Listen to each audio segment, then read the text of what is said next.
growing up, I had like a bunch of nicknames with my last name. Like I had the Yummy Tacos from Tacos because my last name's Yamamoto, and a lot of people were just kind of fooling around with it, and kind of Yami just stuck since middle school, and so people just call me Yami all the way like since then. It was Yami and Tacos and Yummy Tacos. It was those three. So once I got to college, it was more Yami, and then once I started like producing more and DJing more, I was trying to find out why. I was like, why not just use Yami? It's pretty cool, anyways. Once I had like 8th grade.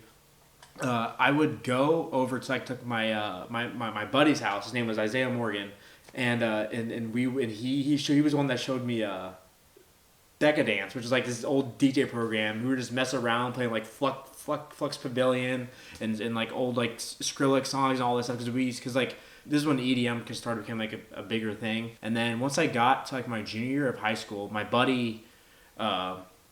My buddy Clay Weiner, this is around my high school time, and basically he was in a band, and he kind of introduced me to like more of like the folk music and alternative music, and this is when I really started to get into like production and stuff. I also grew up being like a wedding DJ, started when I was like 15, 16 years old.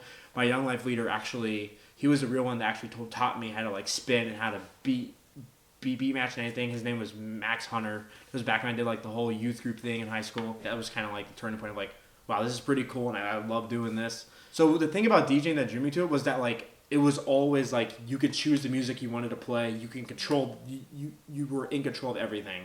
And I'm also very like I always can't stick to one thing. And like it was always something where it was like you're constantly doing something. You're constantly changing things while you're spinning. You're beat matching. You're thinking about the next song. You're looking at the room. You're thinking about the song after that. You're gonna play. You're thinking about the playlist that song is in or whatever. So you're just trying to catch the vibe the whole time. And it's also how it is with like producing too. Is like with like production and producing. It's pretty cool to like there's always something new you can make. I grew up playing golf too, which is like a white dominated sport. And like my swing coach was also black. And he kind of instilled this fire in me that like no matter what you do, you have to try and be the best that you can at it. Because it's like it's like no matter what state we're in, no matter what people say, it's like you are going to be looked at different in a white dominated sport. And so what you do is that you have to be like on top of your game, because you are still opening paths for younger people just like you. And so that's how I kind of go in with the attitude of like me DJing around the city and stuff, and like even producing. It is a white male dominated industry right now. I remember this guy telling me that like this person said you have to put yourself in a position to be told no.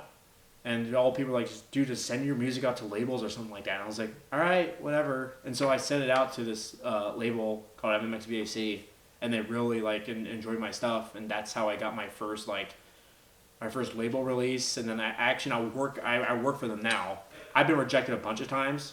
Don't get me wrong. Like I've sent it to music labels, they're like, no, this isn't it yet. Like just keep working. We'll see what you have later.